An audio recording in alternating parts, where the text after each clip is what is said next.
Again, it's just for use afterwards, for staff, and again to share with anybody who might want to share with any of their other club coaches or members. Okay. The second thing just say is that the range, I suppose, in terms of the age group of the coaches that have joined us tonight is excellent. There's a broad range there from under 13 all the way through and including adult teams. So that's brilliant for us. That's brilliant for us. The more people that have the information and are working off the same information, it brings a consistency to what we do. So that's brilliant to see. So hosting tonight, you'll have Jason Coffey and Peter Halley. The majority, no doubt, I suppose, should be familiar with the two lads. And I'm sure what the lads produce tonight, that everyone will enjoy and take something from it. Just before I hand you over to Jason and display the PowerPoint, I'd just like to make you familiar with the settings that are on this Microsoft Teams platform. So if you scroll down about 3-4 pages on the page, you will see that from left to right, okay? From left to right, it gives a time. Now, we've been in the meeting there for a while before I started. It's just indicating that's recording as well. You have your camera, so I'd encourage everybody, please, just to turn your camera off. Everybody's on mute. I have the ability here to mute everybody. So again, there won't be any background noise coming through as Peter and Jason speak. Okay. Leading on from that, you've got a show conversation tab, which allows you to post comments or questions as we go through the night. Please post questions from the word go. As soon as a question might come to mind, please post it into the comment box. As we go through, Jason and Peter will answer any questions that can be answered on the spot or quickly. Anything that requires more detail, the lads will follow up on directly after the meeting or in turn with the people individually. All the requests, all the comments, all the questions will all be addressed. So at any stage then as well, if anybody'd like to, at the end, if anybody'd like to come in and say, to pass a comment or again to pose a question using the voice function, then please do so. You can just unmute your microphone and step in at that stage. So I think that's everything in terms of just the groundwork for the night. So I'm going to share the screen, which will just take me 2 seconds. And the next voice you'll hear will be Jason's and in turn Peter. So I hope everyone enjoys it. And again, we're up in nearly 90 people now at this stage, so it's absolutely excellent turnout. We're thrilled with that. We're thrilled with that.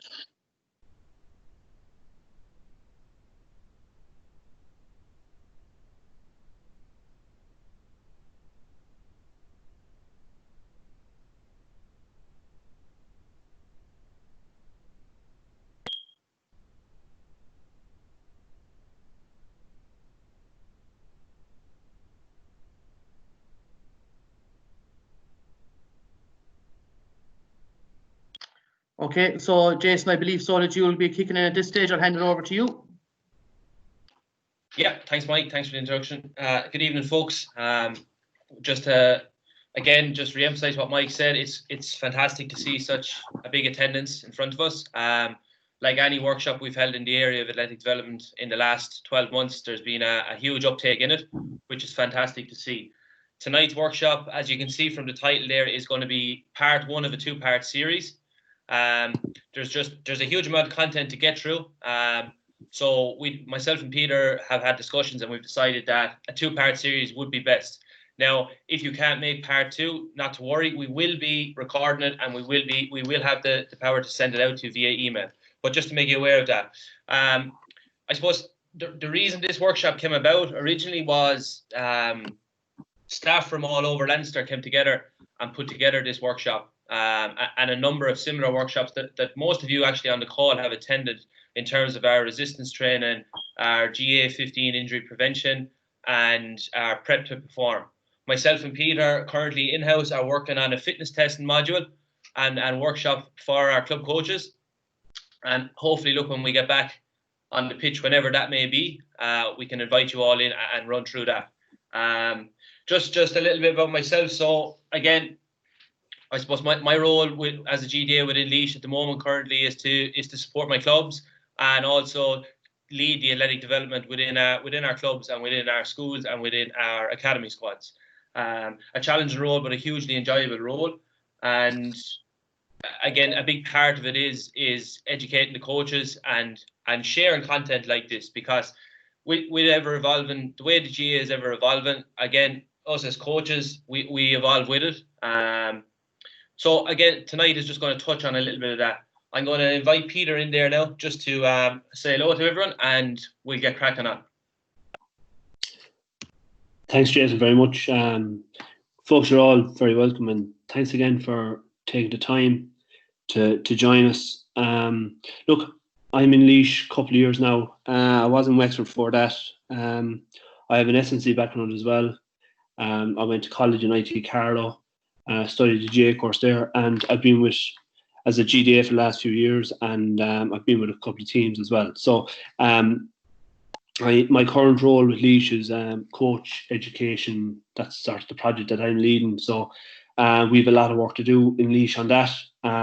So all the different workshops that Jason mentioned there, we're working hard to try and keep pushing those education platforms. So just the one thing I would say is it'll be over and back between myself and Jason quite a bit for the next hour and a bit. So if you do have any question, don't hesitate to pop it into the chat.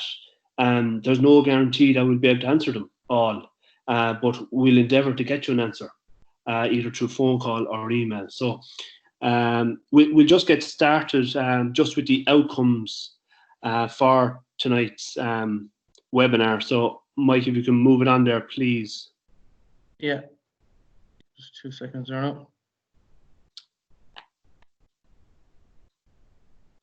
So guys, as Jason and Mike have alluded to, this is a part one of a two-part series, and we'll give you details at the end when the second one is on.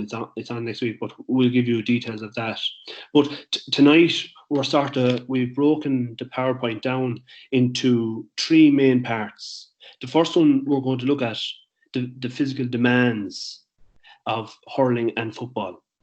And it's not myself and Jason saying it. We've researched, and we've a nice bit of research there to look at in terms of what we need to train. Then we're going to look at testing types, different tests that you can do. We're going to look at 4 different tests that we can do with our team, with our players. And then the final thing then is, once you have your test, well, how do you actually get them fit? And that's the third part, conditioning them. So again, we have 2 or 3 different methods that we use that can be used in order to get the team fit. Now, just before I hand you back to Jason, the next few slides are on the physical demands. And I'd just like you to keep in mind that they are inter-county, and Jason will remind us again of it as he goes, but they are, it is data from inter-county panels. So it's important to keep that in mind when we're training our club team, because obviously the standard is different and the demand is different. So I'll hand you back to Jason, and he's going to go through the physical demands of Gaelic football. Thanks, Jason. Yeah. Okay. So guys, so I suppose the reason we're going through the physical demands and the running demands is to give you a foundation and a solid base as to why it is we're doing what we're doing and why it is we're saying what we're saying, instead of just giving you the content and letting you off with it. So we're trying to make you aware of the actual demands placed upon our players. So we have a quote here for football. Gaelic football can be described as an invasion field sport, which requires players to perform repeated, unpredictable bouts of high-intensity exercise, interspersed with light to moderate activity in response to a pattern of play. So that's a hot and heavy statement, but when we break it down and we look at it, we're going to break it down very simply. Gaelic football is a sport that requires us to sprint, walk, jog, stop, turn, and play to a system. And underneath all of those headings, we have our demands. So Mike, if you just click on there again.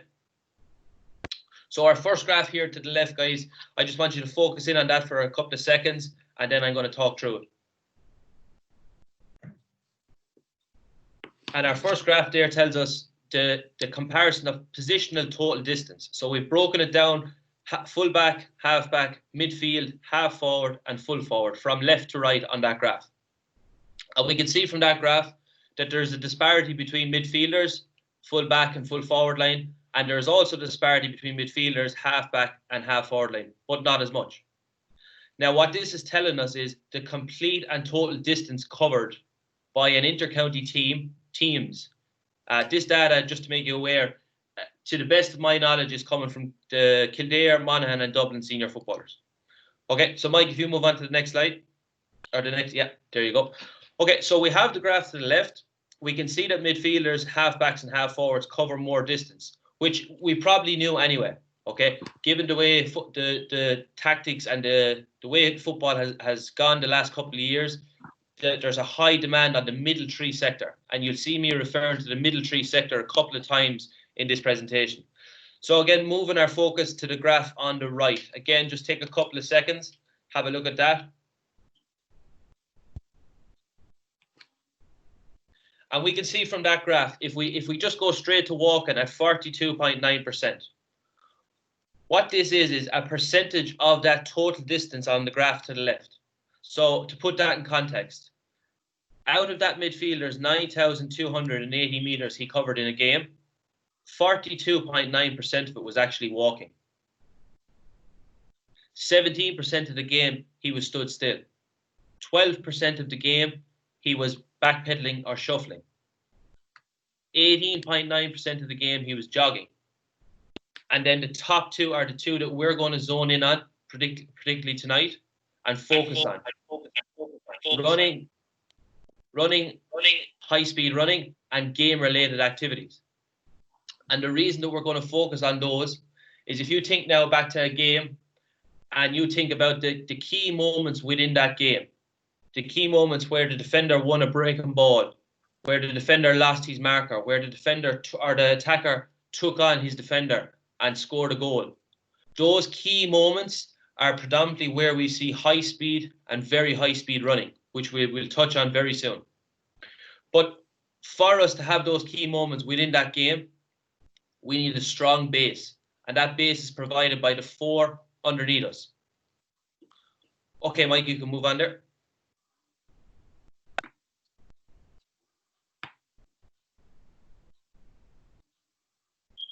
And again, I should have probably touched on this in the previous slide, but this data is coming, guys, from research provided by Shane Malone, Mark Rowe and Shane Mangan. They are running a research clinic in IT Tala, and they're putting out papers, really, really quality papers the last couple of years.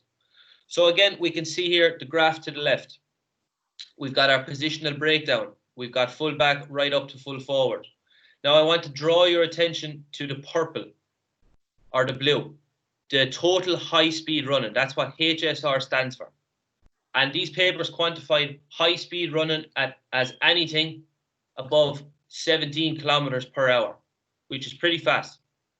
And we can see that, again, that disparity between our middle tree and our full back and full forward line exists. Now I want you to draw your attention to the orange. And what that is very high speed running. Okay, and that's anything over 22 kilometers per hour. So we can see here that there is a trend line occurring with our middle tree in both high speed and very high speed running. And that's something to take note of. So if you think back now of a time where you've conditioned a team, I know me in particular, I've made these mistakes. If we think back and we think, okay, did we run all our players together? And we probably did. Okay, well now maybe this is telling us maybe we can rethink that, or maybe not. Again, context is key. Mike, if you move on there again, and you just throw up the two of them there, Mike. Perfect. Okay, so the top right-hand side, we can see the number of accelerations that occur within a game. We can see the number of sprints that occur within a game. Again, accelerations are the blue and sprints are the orange. So we can see that up to 227 sprints occur within a game. Up to 56 sprints occur within a game. And that is quantified over a distance of 0 to 35 meters. Okay, so some sprints will occur less than 35, some sprints will occur less than 20. But in total, there's 56, from 35 to 56 sprints occurring within a game. And again, that's something to take note of when we are conditioning our players and we are doing some sprint interval training with our players. Are we doing too much? Are we doing too little? Are we doing just enough? Again, something to take note of. And just moving down to the bottom then, so we've got positional variation in peak velocity. So what that means is the variation within the positions, again, our full forward right down to our full back. The difference between what they cover. And peak velocity is the peak speed that those players cover. And we can see that our midfielders within this research clocked 8.7 meters per second, which is phenomenal speed. Okay? We can see that, interestingly, our full forward line, on average, covered more than our half forward line. And that's very interesting. That means that, and it makes sense if we think about it and we quantify it, because our full forward line are consistently moving, turning, twisting, and pushing off at high speeds. We can see here from the graph that there is still a disparity between the middle three. Okay, now particularly I want you to focus your attention, and we're talking in a football context here, and let's think about the tactics that those teams I mentioned in this paper would potentially use, and draw your attention to the half forward line. We can see that, interestingly, they did not reach as much peak velocity as other positions, and that could potentially be down to the team's tactics. So traditionally in the last couple of years, we've seen teams with tactics with full forward or half forwards falling back in, and potentially that what that's telling us is they're falling back in, but they're not covering that speed to fall back in, and that's why it's showing up here on the graph. And it's just something to think about. Okay, Mike, thanks. Just before we move on there, Mike, sorry, 2 seconds. Just before Peter describes the game demands of hurling, guys, Mike, if you just move back to your slide. It should be up there now, Jason. I've moved back, yeah. Okay, good man. Thanks. It's just my internet. So just before we move on to the hurling demands, guys, what I want to make you aware of is the reason, again, that we're going through these is because we're trying to give you a framework and an idea of what's coming next. Okay? And it's very, very interesting, and it's very, very important that we do make the comparison between these stats and the club stats, particularly because the club games are 60 minutes in length in comparison to the intercounty, which are 70 minutes in length. And the big difference there is going to be the total distance covered. But interestingly, there is not going to be that much of a difference between our high speed and our very high speed running, which is something to take note of when we are conditioning our Gaelic football teams. Again, if you have any questions, please chat them into the chat. And as Peter is explaining the game demands of hurling, I'll politely interrupt him and try and answer your question. Okay, Peter, I'll pass it on to you. Thanks, Jason. So guys, so we're just going to go through the very same procedure for hurling. So again, I just get you to draw your attention over to figure 1 on the left-hand side.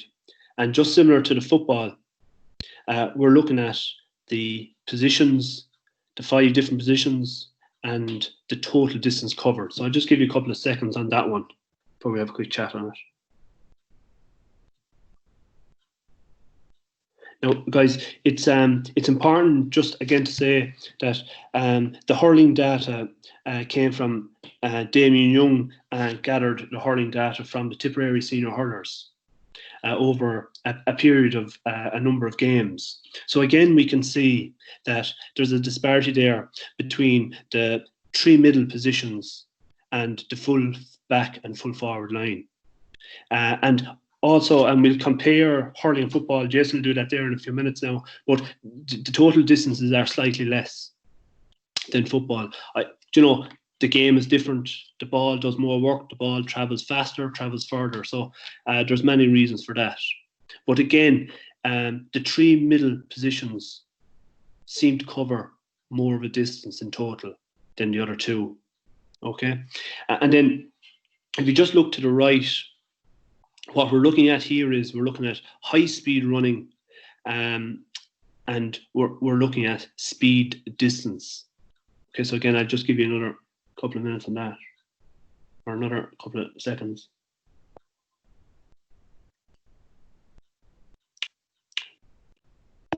What's interesting enough here that kind of stands out to me anyway is if you look at the orange bars, a little bit different again to the football, but the speed distance is relatively the same across the 5 positions.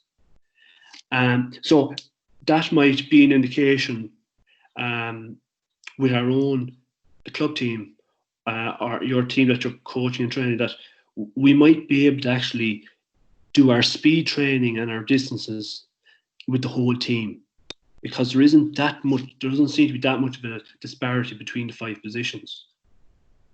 It's also interesting to notice with the high speed running that the half backs do the most amount of high speed running, and again, that's down to the tactics and the nature of the hurling game, how it has changed slightly. And again, the full forward and full back line is very similar.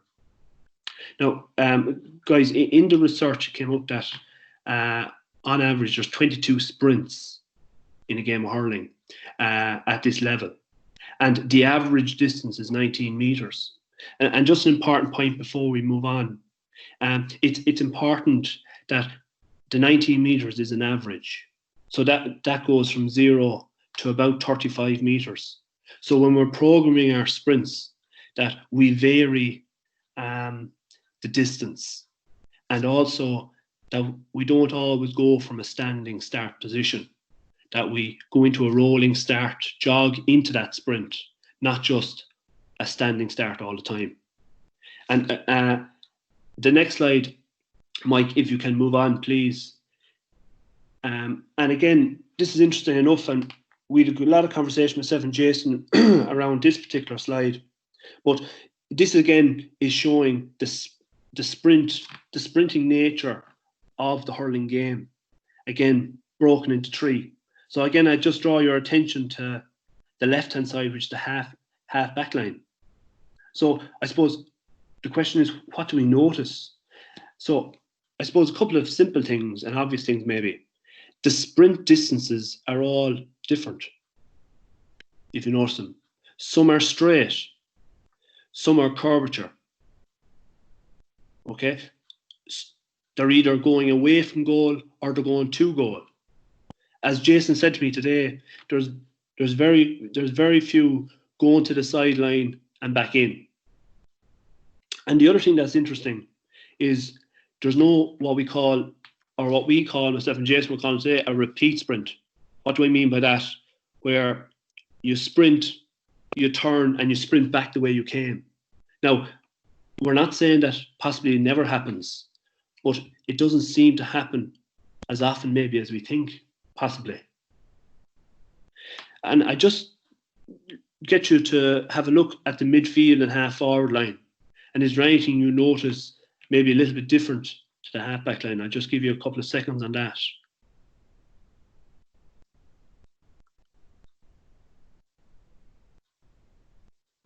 So I suppose a couple of obvious things with the midfield in particular. The sprint distance the arrows seem to be longer, and there seem to be less curvature running or sprinting. And I suppose the other obvious thing for me is that most of them are between the 245s for the midfield area. So, it's interesting enough, how would we train our team when it comes to sprint training, and that's why we put these slides in, and we're just giving you food for thought, really. And then the half forward line is again less curvature than the half back line, but there is still some more than midfield. And again, look at the direction and the distance of the sprints. Jason, have you anything to add to that? They were just the things that I had noticed. Yeah, guys. So again, what we can notice and see from this is there's sprints towards the sideline, there's sprints towards the goal and away from the goal. There's sprints with curved running. So again, as Peter I'm just kind of saying what Peter said, but what we're trying to make you aware of is when we are doing our sprints, that not all sprints occur in a straight line. Now we're going to show you some work later and show some drills that they are in straight lines. Okay, so potentially we're contradicting ourselves, but there's nothing to stop you from turning those straight line runs that we show you in a while into curved runs to meet the demands that we see here in front of us. And that's all I have to add on it, Peter. Yeah, and I suppose, Jason, the other little thing maybe is not only do we need to work on our sprinting and the mechanics of sprinting, but we also have accelerations and deaccelerations. For every one of those arrows, the player must stop. So there's a deacceleration element in each of those efforts as also. It's just something to say, really. Mike, if you can just move on there. I'm going to pass you back to Jason and just going to the hurling to the football data. Right? Yeah, thanks, Peter. Okay, so again, if you just draw your attention, guys, to the left-hand side of the screen, and we have a comparison of total distance in front of us. Now, we know from the previous couple of slides that the total distance is compiled of running, jogging, walking, sprinting, and game-related activities. But again, we see that disparity between the middle three. And interestingly, we see that our footballers are covering more distance, okay, in every position bar our half back line. Now, what does that tell us? Again, we have to think about the tactics in play for both of the teams that this data was drawn off. But it tells us that our half back line in hurling is covering nearly as much distance as our midfield. Likewise with our half forward line. And again, it's something to think about when we are training our teams. If we move to the right, again, we've got our hurling and football comparison. And we've got, just move this there, Mike, 2 seconds. Perfect. We've got our positional variation in high speed running. Anything above 17 kilometers per hour. Okay, so again, we see that because of the nature of the sport that is football, the ball travels slower, okay, in comparison to the sliotar with the hurling. So we see that there is more high-speed running demands placed on our footballers. But we also see here that our half-forward line in hurling covers the most high-speed running. Okay? We see our midfielders and our halfbacks cover very similar high-speed running. So even though the total distance for our midfielders is higher than our halfbacks, the high-speed running that those guys cover is the exact same. And that's interesting to think about when we go back away from this workshop tonight and we have our notes taken down. It's interesting to just think about that and how does that educate us on how we train our teams, how we condition our teams. If you move on to the next slide, Mike. And again, just a comparison here. So I'm going to start from left to right and I'm going to switch from football to hurling each time. So again, in football, we see that the number of sprints per game can vary between 35 and 55 sprints. Okay, the average number of sprints per game in hurling can vary plus or minus 10 again with 22 sprints. The total distance in football can range from 7,600 to 9,500. So if you think about that, that's 7.6K to 9.5K, which is big numbers and impressive numbers. Likewise with the total distance in hurling, 6,700 to 8, just shy of 7,000 meters. Now the average sprints per game. So again, we've got 44 in the football, 22 in the hurling. Interestingly, as Peter described in the graph, the sprints vary in distance and the sprints vary in direction. We see that across the board with both codes, there's extra total distance and high speed running for the middle three. Now, interestingly enough, with this data, we have to remember that the physical demands placed on the athletes in terms of breaking the tackle, going into a ruck, coming out of a ruck, are not accounted for. And when we think about that, okay, we are conditioning our players, but as we'll touch on in part 2, and it's a nice little segue into part 2, I suppose, Peter. Yeah. It will be touched on in part 2, the physical demands and the small-sided game demands. How can we condition our teams for those physical demands, which we will touch on, but it's just something to be wary of here. Okay, so with our aerobic running, the research would tell us that it may be best to split our groups positionally, or in fact split our groups into fitness groups. And an example of that would be if we have 30 players and we divide them in 3 depending on their scores. So we have the below average, the average, and the above average group. Or we go position specific. Likewise, it would tell us, the research would tell us that in the hurling. But the big difference between both is, for the sprints in football, again, the research would tell us it may be best to split the team, and this time split in position specific. Whereas in the hurling, as Peter alluded to, the sprint distance is relatively the same throughout the whole 5 positions. So we can actually sprint those guys together and do our speed training with those guys together. Just moving on there, so Mike. Okay, so it's just important to know, guys, that is the end of section 1, and that is our game demands covered. So again, I know that there was a lot of research and there was a lot of stats and data there, but we're hoping that gave us the foundation and that provided us with the insights that we can take away from that, what we need to take away and make it relevant to our teams that we're working with. So moving on to section 2 now, it's going to be more about testing methods, and we're going to specifically look at one test that Peter is going to go into detail on. But I just want you to have a read of this in front of you for a second. Okay, so increase the intensity, sustainability, and frequency of high intensity efforts. And if we think about it, the high intensity efforts that happen in games, we've already alluded to, are the key moments within games. They're not the moments where we're jogging, or they're not the moments where we're doing long distance efforts. They're the moments where they're the short, sharp, and high speed running efforts. So we're trying to increase the intensity of those, sustain them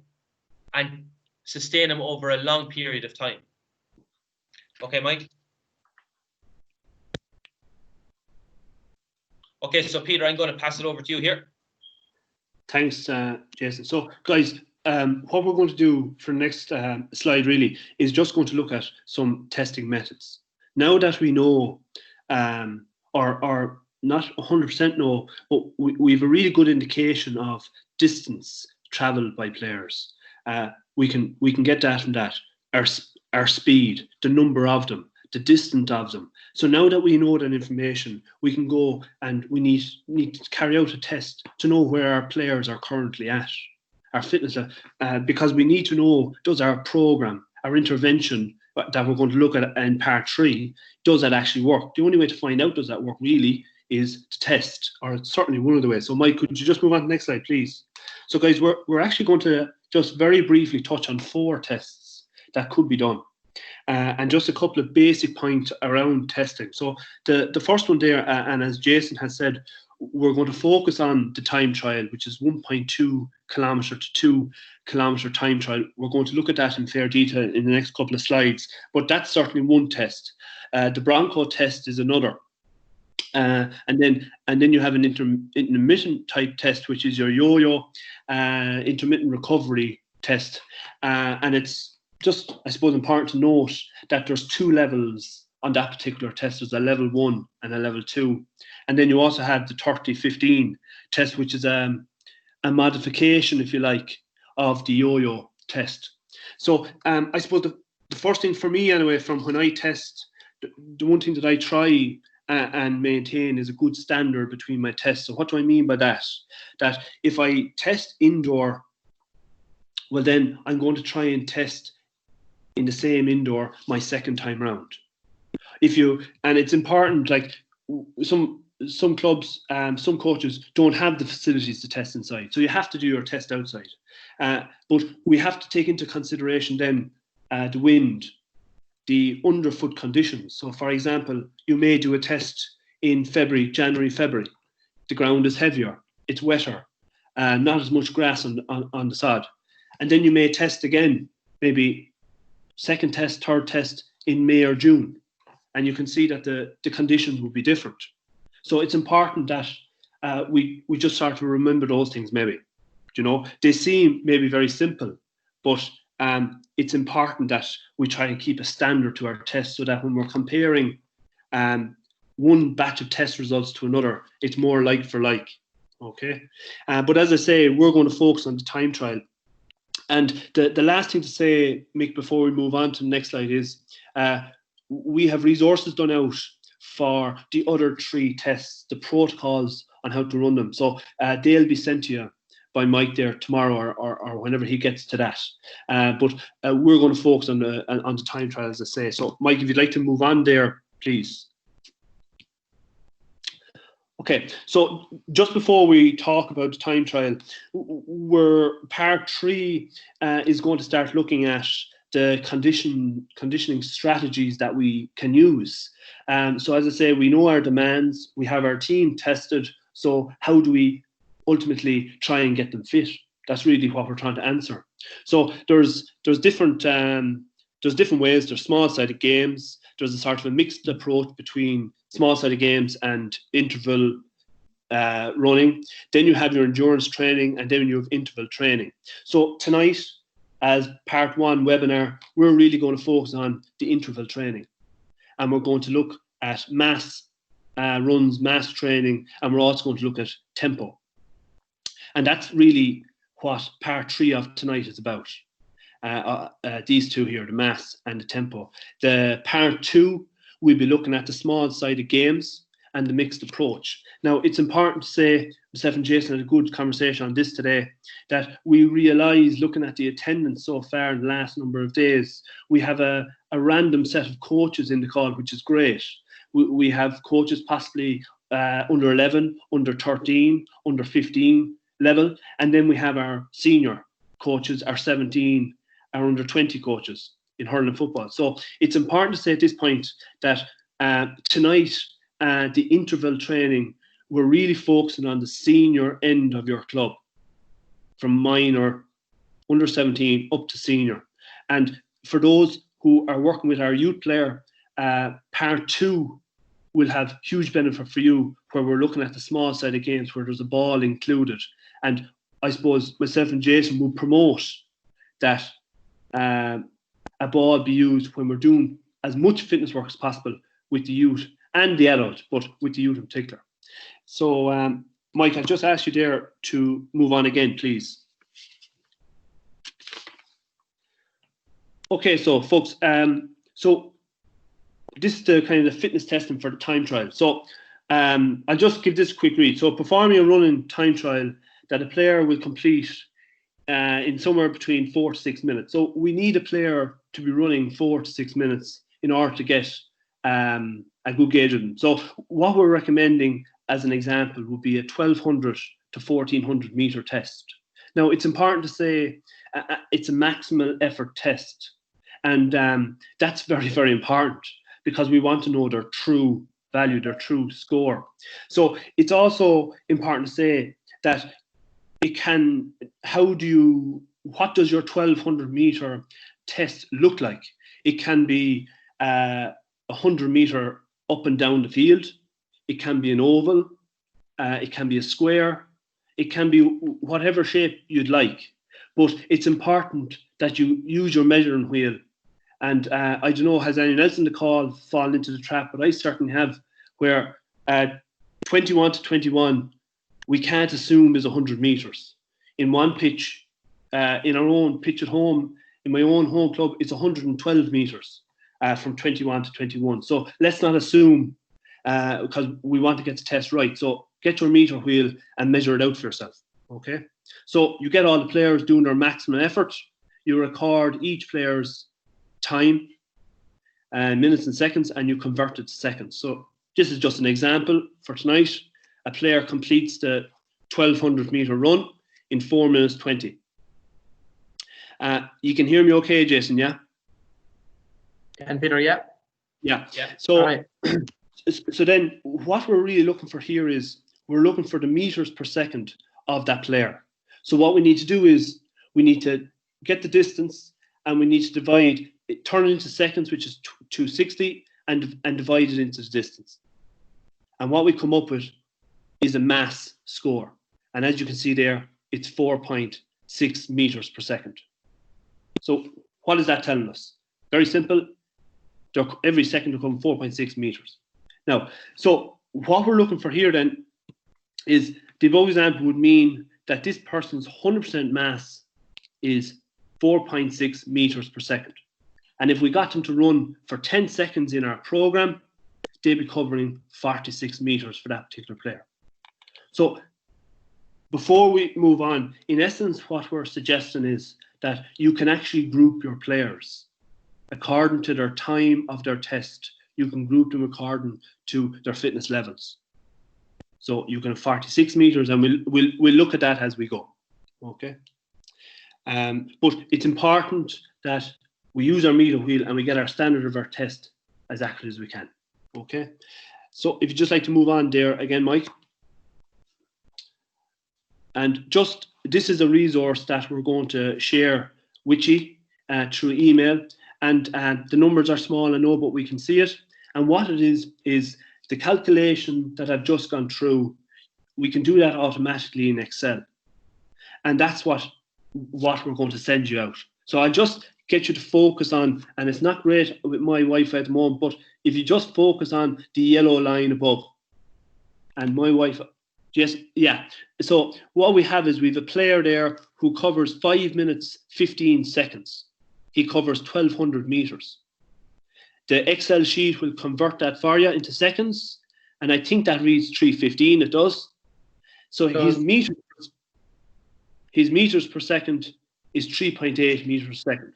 So once you put in the player's name, and once you put in the minutes and the seconds, it'll do all the rest for you.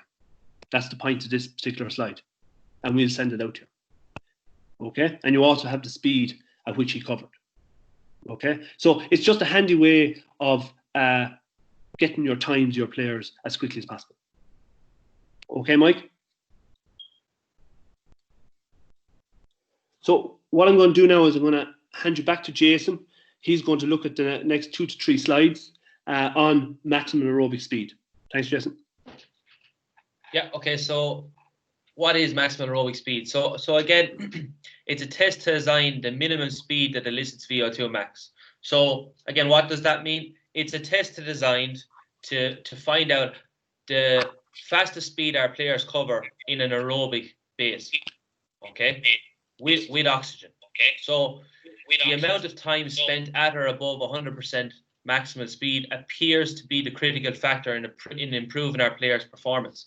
So if we think back to what Peter just described there and went through, that player with a 4 minute 20 seconds converted to meters per second, which the Excel sheet will do for you, gave us a score of 4.6 meters per second. Now with that 4.6 meters per second, over 10 seconds, he was covering 46 meters. Now that would be relatively manageable. I would say that's very manageable for most players that we are dealing with. So we then need to train them above that, because if we train average all the time, we'll become average. So we need to train above the average. So we need to push that player at maybe 105, 110, 120% of his maximum aerobic speed. And for the next couple of slides, the 100% and the maximum aerobic speed, I want you to think of as the intensity of your session, the intensity of your running. So we need to increase that player's intensity to get better aerobic power. It's used as a relative intensity measure when prescribing conditioning protocols. Okay, so Mike, if you just move on there for me again. Okay, so what we have here in front of us, I just want you to focus to the left where the writing is.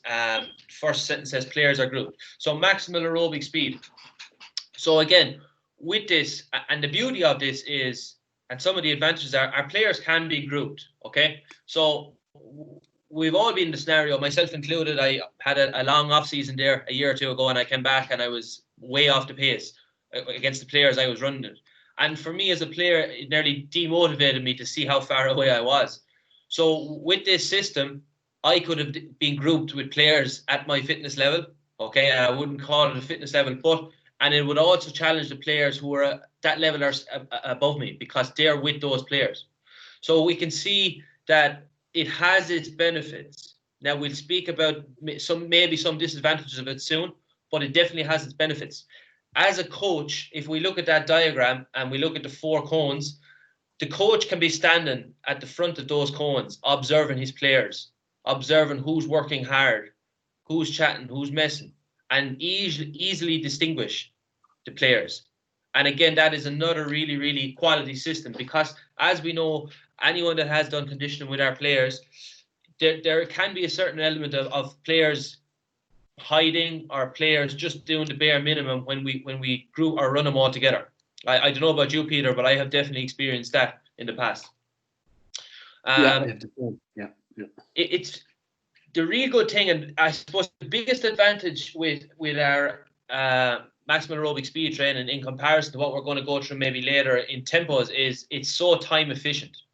So we're not getting away from the fact that, listen, playing football and playing hurling and developing those skills within our game is number one. It's key. It's why our players go to training. They don't go to training to be lined up on a line and ran. But it is very, very time efficient for you as the coach. So you can get your warm up, you can get your skills, you can get your games, and you can get your aerobic conditioning done with this scenario. Okay. So a method that maybe some guys here and girls on the call may be familiar with, it's a well-used method within the maximum aerobic speed categories, is a Eurofit method. And what it is it's a 15 seconds work with a 15 seconds rest at 115 to 120% of your maximal aerobic speed. So just bear with me for a second, and we think back to player 1 with his max speed of 4.6 meters per second. Okay, and we want to get that player covering 120%. Well, we just put in that player's score into his fitness test, into the Excel sheet that we'll provide, and it will convert what equates to 120%. And then we can get that player running on those grids for that time. So, Mike, if you just click the arrow down, that diagram should blow up a little. Yeah, just go back one, maybe. It just okay. Yeah, that's it, Jason. I'm afraid. Yeah. That's perfect. So again, just to give you a little more clarity, guys, we can see here now. I hope we can see anyway the writing. I can see it here. So the first group up at the top, group 4, 76 meters they're covering. Group 3, 79 meters. Group 2, 83 meters. Group 1, 86 meters. So again, the beauty of this is our fit guys are covering the most amount of meters. Okay, but every single player here is working at 120% MAS. So 120% of their intensity, if we use that as the measure. The workout that we could potentially use is here to the right. Okay, 3 by 4 minutes and so on down to 6 minutes with the percentages.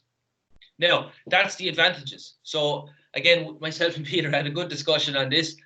We both use this system. It has its advantages. Some of the disadvantages of it are, and not to turn you off it, but it can potentially, if you continually use it over 6, 8, maybe 12 weeks spell, players can become disengaged. That is one key area that we need to be aware of. Players can become disengaged in it, because if me as the coach and I'm not seeing that player in group 4 working really hard all the time, and I'm not moving him to group 3, well, he's going to become disengaged. Okay, that's one disadvantage of it. Peter, you had a disadvantage you wanted to just chat to the guys with as well? Yeah, I have found that to be a problem for me. And again, it was my first year using it a number of years ago. So what I decided to do was I grouped, so just take the 4 groups there that you have. And I would have got one group following the other. So, for example, the shortest group there, I would have let them off to do the run, and the next group above them, I would have got them following them. So it kept them honest. But so my biggest problem with this system, or I don't know, is it a problem, or the one thing I found anyway, was that when you use the system for a long while, I'm not sure is the honesty of the players there. Now, maybe that's me as a coach. There could be loads of different reasons for that. But I just felt that I wasn't getting bang for my buck, if you like, for the time that I spent. But the one positive with it is you can get loads of football and loads of hurling and loads of skill time when you use this system. That is the definite positive, you know. So that's kind of it, Jason, for me. Yeah, and just I suppose just for everyone on the call, you're probably thinking, right, they're showing us this type of training and then they're telling us what's wrong with it. But basically, we felt that yes, the science tells us one thing, and yes, the research, and yes, the protocols are here in front of us. But one critical factor when it comes to coaching, guys, is experience. And if you could take those little bits of experience and those little bits of those cues that we're telling you about engagement or the players chasing after each other, and maybe use them maybe once or twice, well, we feel definitely anyway that is a way that this system could definitely be beneficial for you and your team. Okay, just to be clear on that. Okay, Mike, you can move on. Jason, just before we move on there, if you don't mind, there's a question there. Actually, there's two questions. The first one is, is there a correlation between the position of the player and the group for mass? So, i.e., do fullbacks end up in group 4? Mick, if you could just go back a slide just to answer that question, or try anyway. So, Jason, the question is, if I'm understanding Paul right, the fullbacks, do they all end up in group 4? No, so for me anyway. Yeah, so it's a good question, and I can understand where that would come from. So what we're saying here is, if we have 30 players and we fitness test those 30 players, well, we can group those 30 players into 4 subgroups, from fittest right down to unfittest.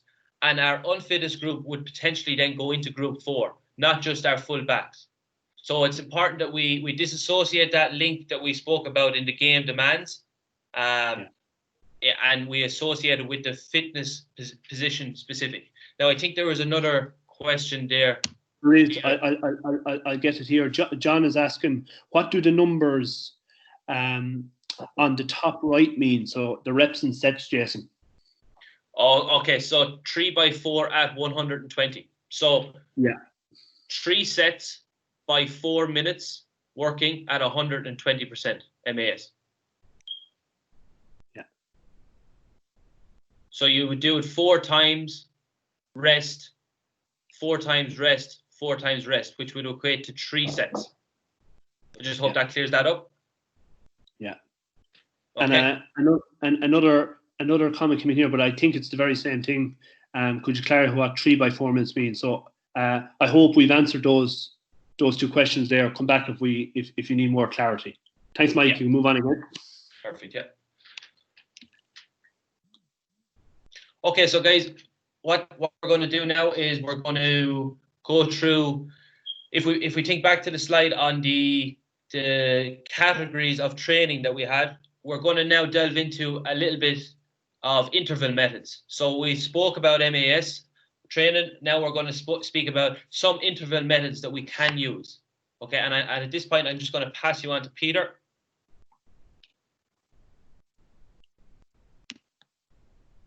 Okay, thanks, Jason. So, Mike, can you just move on? Just move on there to the next slide, please. So what we're just going to do, guys, is we're just going to look at a bit of terminology before we move into the actual methods themselves. So active recovery, what does that actually mean? So when you've done your effort of your run, let it be 15 seconds, let it be 30 seconds, whatever the effort that you are programming is, well, then you actually get them to do, when they return to the start, you actually get them to do some sort of activity. Let it be hand pass, let it be a kick pass, let it be a squat, whatever it is. So the recovery is active, okay? They're moving. Then passive is the complete opposite. So when you get them to do their run, their effort, when they get back to the start line, you actually let them stand. and you let them totally rest, and then you go again. Okay? So active recovery and passive recovery. The intensity then is what effort are they putting into the actual run when they're supposed to be working? When they're actually doing the run, what intensity is it at? Okay? So that's your maximum aerobic speed. Or the maximum aerobic speed covers off the maximum velocity as well. We'll speak about the maximum velocity in the tempo section when we get there. Okay? And the final thing then is the work to rest. So when we're getting our players fit, or we're trying to get them fit, the game, as we started seeing from the demands, is a stop-start game. So we get them to an effort, and then they rest. Effort, rest. So intensive model will be where 1 is to 2. So they work for, say, for example, 30 seconds. They rest for 60 seconds. There's twice the rest to work. Normal then, it's 1 is to 1. We've seen that with the Eurofit method that Jason's gone through already. They're working for 15 seconds, they're off for 15 seconds. Okay? And then the extensive is the quite opposite to the intensive. They're working for twice as long as they're resting. That's tough going. They're working for twice long. So for example, they're working for 30 seconds, they're resting for 15. Okay? And the reason we put this slide in is these terminologies are going to come up now in the next number of slides when we look at the different methods. So I'm going to pass you back to Jason, and he's going to look at the long interval method with you now. Yeah, okay, so guys, what we have here in front of us, if we just look at the right and at the top left-hand side of the screen, okay, so a long interval. Okay, so how long? 1 to 4 minutes. How intense? Again, thinking back to that test that we done, the 1.2, and we got our players 100%. And the Excel sheet that we're going to send you is going to give you their percentages, remember? So the intensity will be 80 to 110%. When? So we would recommend that you would do this in your off season or early in the preseason. So some terminology there again: active long interval, passive long interval. So what Peter spoke about, active and passive. Okay, so let's have a look at a sample type. So again, we've got at the top, we've got the terminology for each of them. We've got passive long interval and intensive. So you're working for 120 seconds with double the rest of 240 at 100% intensity. So we think back to that player 1 that we spoke about earlier on. He would be doing that at 4.6 meters per second because that's his 100% intensity. Reps 6 to 8, sets 1, and so on and so forth for our normal and our extensive. So we can see that the work to rest ratio has changed there, and also the sets and the reps have changed. Now, again, it's important to note, guys, that this is just a snapshot. We can, as coaches, we can progress or regress as we see fit, like with a skill. So if we take the skill of football and we catch the ball before we actually pick up the ball, it's like this with our running, okay? So again, we're gonna gradually increase the sets and the reps to increase the distance amongst our players. And just moving on then, Mike, just to see what it looks like on a field. Okay, so again, just to go through a couple of things. So we have our 13, 20, 45, and again, the same on the other side. Okay, the star represents a player or a coach for any of the diagrams that we're going to show you. So another long interval, okay, could potentially be you mark out with your meter wheel 100 meters. You put the cones down. You get that player, you instruct your players to complete as many 100 meters as they can in 4 minutes. Okay, now the question will come, how do we know if the player stops in the middle of that field after 4 minutes, what distance he's covered?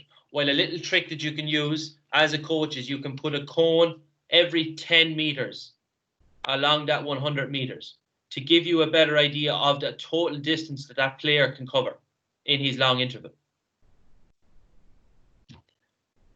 Okay, Mike, you can move on. And Peter, you're going to take this. Yeah. So, guys, the short interval then is again, just up to the left-hand side, we'll have a look. So the run lasts no more than a minute, up to 60 seconds. The intensity has gone up slightly here now. Okay, it's between 100 and 130. Okay, so pre-season, in-season, and again, those terminology again, active short interval, passive short interval. And you want to get them working or resting during the rest. So again, a sample session, and then we'll have a look at what it looks like in the pitch again. So intensive, they're working for 15 seconds. And again, it's twice the recovery, so they're off for 30. Okay, your decision then, are they going to be passive or active? So they're working at 130% intensity, and it's 4 to 8 reps, 2 to 6 sets. Okay, and again, so on normal, you can see the work to rest is the same, and the extensive, twice much work to rest. And what you can notice is, and it makes sense to me anyway, is if they have less recovery, they're not as working as hard during the effort. That just makes sense, you know. So Mike, if you'd just like to move it on to the layout of the pitch.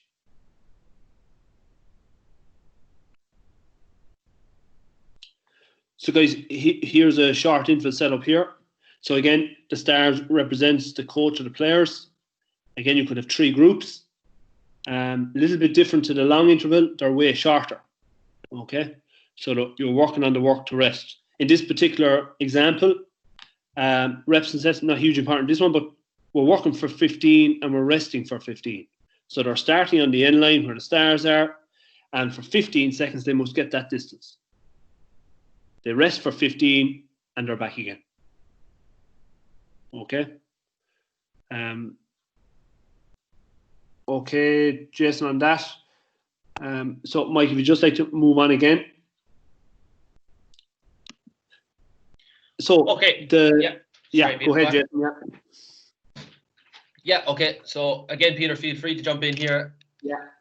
When needs be. So again, guys, we've gone through some mass Eurofit models. We've gone through some short and long interval models, okay? And if you remember back to that slide, the other aspect that we were going to speak about was tempo running, okay? So now I want you to shift your thought process from maximal aerobic speed and the 100% intensity, okay? And just park that to the side for a second. Yeah. And what I want you to think about now is what we call max velocity. So their max sprint speed. So what we've just parked to the side is their aerobic endurance, okay? What we're bringing into the fold now is their speed development, okay? So a simple way to do that, and again, we would recommend that this would be done off-season, early pre-season, or in-season, okay? Is if you time your player covering 100 meters, okay? And let's say, for example, that player covers 100 meters in 15.5 seconds up here at the top and right side. Mike, if you could just get your mouse maybe and put it onto the 15.5 just so everyone in the audience can see it. There we See go. the mouse, Jason? Yeah, perfect, thanks. So let's say that player covers 100 meters in 15.5 seconds. Okay? So what we then do, that's his 100%. That's his flat out time. Okay, we want to get with max velocity, we want players working at around 70% of their max velocity. So when we do calculate that and we convert that to 70%, that time, it works out at 22 seconds.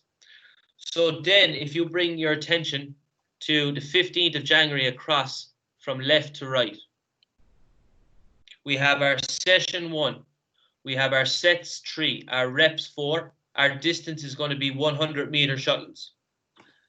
We're working at 70% of the player's speed. The recovery is passive, which we spoke about earlier. The work to rest is 1:3.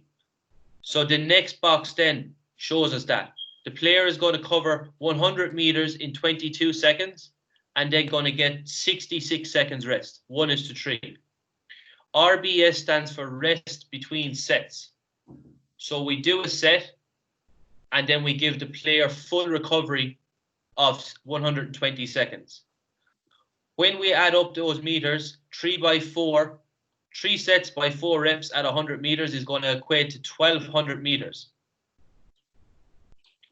And we can see now, if we keep our eye on that 1,200 meter box, and now we go down to week or session 8 at the bottom,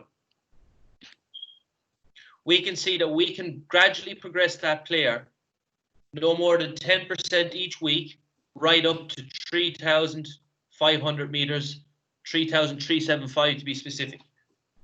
And we can do that without putting too much tax on the player or too much stress on the player.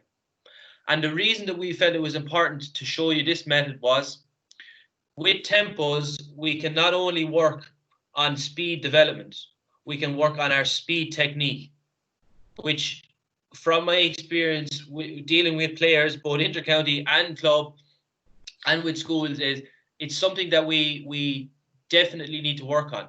So our stride length, our stride frequency, our acceleration off the block, our deceleration.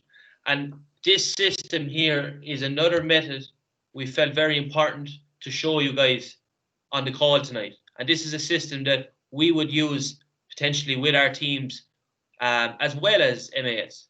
Okay? So Peter, if you want to jump in there at any time, do. Yeah. Guys, there's positives and negatives, isn't there, Jason, with every method you use, right? We probably all know that. With everything, there's positives and negatives. It's not too clear on my Wi-Fi is poor, but if you just look at the time there, on week 1, I can't actually read the time, Jason. My Wi-Fi is bad, but is it 20 seconds or 20 minutes? Is it session 1 is 20 minutes long, is it? I just can't read the times on your table. Yeah, 17. so go on, Mike. Oh, you go, Jason. Sorry, yeah, you go.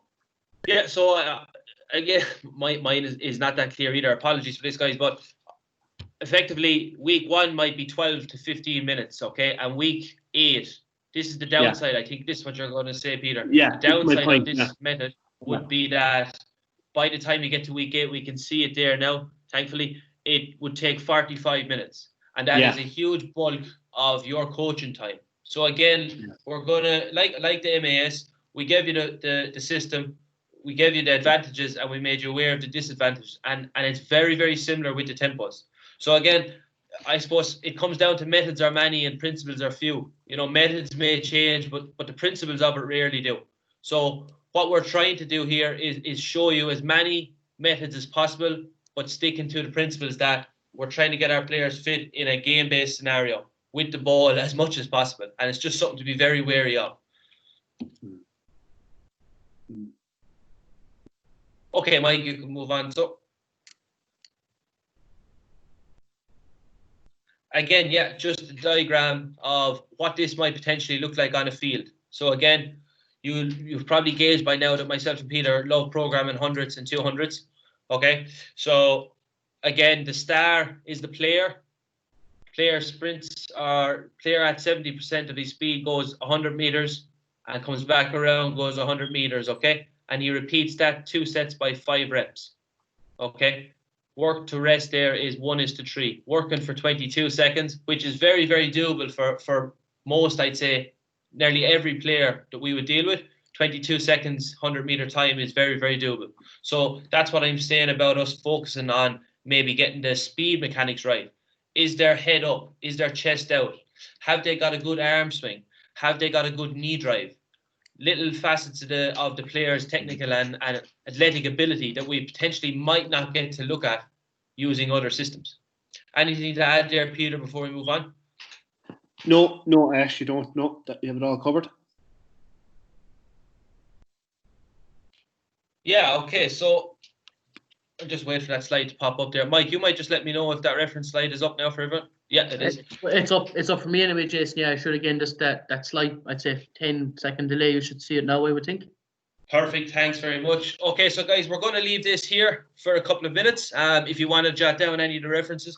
So again, just before we conclude on tonight, the research is directing us, and the game hurling and both hurling and football is evolving, both from a skill development point of view, and you see that with our chores workshops that we're delivering, and also with our athletic development workshops. And us as coaches, it's important that we develop with those evolutions in the games. John, we are sharing those slides. Yes, 100% we'll be getting to them in an email. But guys, what I'd like to make you aware of is tonight was, and we do understand tonight was very content heavy. But from tonight, we do really hope that we've given you an idea of the game demands. We've given you an idea of what type of tests to use to condition your players, and then we've given you some training methods. Now, we consciously did not say we would go with one method over another, okay? Because again, that comes down to you as the coach, and that comes down to what your preference is and what the context is with your team. So if you have a 2-hour training session, maybe tempos is for you. But maybe if you have an hour training session with your team, maybe mass is for you. Likewise with short and long intervals. What we've tried to do is to, I suppose, Peter, give as much content as possible without giving too much content, really and truly. Yeah, no. When you look at part 2, and we've had a long discussion, guys, on this. When you look at part 2, there's another 20 odd slides in it. So we felt that breaking at this point and coming in next week again, you can see it there, the 7th of May at 8 p.m. We'll look at the other strategies for conditioning, and we'll also look at planning. But so like conditioning training and conditioning, there's a huge amount of theory and there's a lot of stuff out there, but we're just trying to keep it some way simple, concise, and just trying to get the message for just through to you if we can. And what we'd really encourage you to do is, maybe when you get these slides tomorrow, when you get the research, go away and have a look at it again. We're only saying this there this evening. Go away and have a look at it again, and give one of us an email, give one of us a call. You have our details there, and we'd only be happy to get on a webinar with you on a one-to-one, or if you have any other questions, because there are many questions that can be asked around this stuff, so that's why we decided to break it into 2. But Jason has said it already. We looked at 3 things tonight. We looked at the demands, we looked at how to test our players, and then when you have them tested, how you can actually get them fit. And I just recommend that you go away and have a look at that again, that PowerPoint tonight, and come back to us if you have any questions. And I hope that you join us for part 2 on the 7th. And to finalise, Jason and Mike, I just like to thank Jason for all his time that he's put into this PowerPoint. Savage work has gone in the last number of weeks and days. And also just to everyone who participated and took the call, we appreciate your time as well. Thanks, guys. Yeah, and just again from myself, I'd just like to thank everyone again, guys. If there is any questions, okay, our emails were up there, and I would love to have emails and questions coming through, and our phone numbers were also on the slide, okay? So by all means, if there's any, because it is in this environment and we're speaking into a screen and it's funny, and it's much easier to do it on a field where we're all comfortable. But if there is anything that you need clarity on, by all means, please get in contact with us before part 2. And again, stay safe, everyone, and thanks for joining the call. Thanks very much, Jason, and thanks very much, Peter. So first of all, I'd just like to thank the 2 lads. I think they've done an excellent job there tonight. And like that again, I suppose it's a 2-part series, as they said. You can see the amount of information that's there, with more to come. So I'd encourage everybody to join us. Mike, can I just make one other point? Sorry, no. Of course, we realised that there was a good variety on the call tonight, but maybe from what you've heard in part 1, maybe there's other people in your club, possibly in the senior ranks of your club, that you think this may be worthwhile for them to listen into. Get in contact with us, and we'll get you the recording of this one, and maybe get onto them and see would they listen in for part 2, because we will do a little bit of a recap also on this webinar. So it's just, Mike, a point that myself and Jason spoke about today, which is important to say. Yeah, 100%. The more people that we're involved in, I suppose I mentioned there at the start about consistency. I mentioned it on Monday night when we spoke about our nurseries. Again, if we can get as many clubs, as many people in Laois, same information and working the same way, it can only benefit everybody. I would think that we do bring a consistency there and that we have a clear plan and an outline of what we're going. So yeah, just to go back to where I left off, I hope everybody will join us again next week. You'll receive the link. Next week, I'm also going to make an addition. I'm going to send you the link like you received today, but I'm also going to send you a separate invite so you can join either way. Okay, you'll receive a meeting invite through your email. I just had a few people there late tonight that couldn't get into the link, and I sent them an invite and allowed them in. So just be aware of that. You'll get 2 separate correspondents for the same meeting. That's next Thursday. On next Wednesday night, Donny Brennan and myself will present a player resilience webinar. Again, I'd encourage everybody and beyond to join us that night as well, please. Okay, and again, tonight there was a great number, 90 plus people on this call. Is absolutely brilliant. It's absolutely brilliant, and Peter wasn't exaggerating, no doubt, with the time and effort that both himself and Jason put into preparing it. And look, sure, it made every minute of that worthwhile when the lads were able to share that information to everybody. I'm contactable on email. I'm contactable on the phone. Please, again, link in with Jason and Peter in this area in particular, and for anything else you might need, contact your GDA. Contact me, please. Okay. We're here to do whatever we can to help everybody. That's it for tonight, folks. You will receive information tomorrow, as the lads had suggested already, through email, the PowerPoint and additional resources that the lads provided. So for now, until we see you all again next week for the 2nd edition of this, and for the resilience train, or for the player resilience, we'll catch you all again at that stage. So we're delighted. We're absolutely delighted with the response. Thank you very, very much.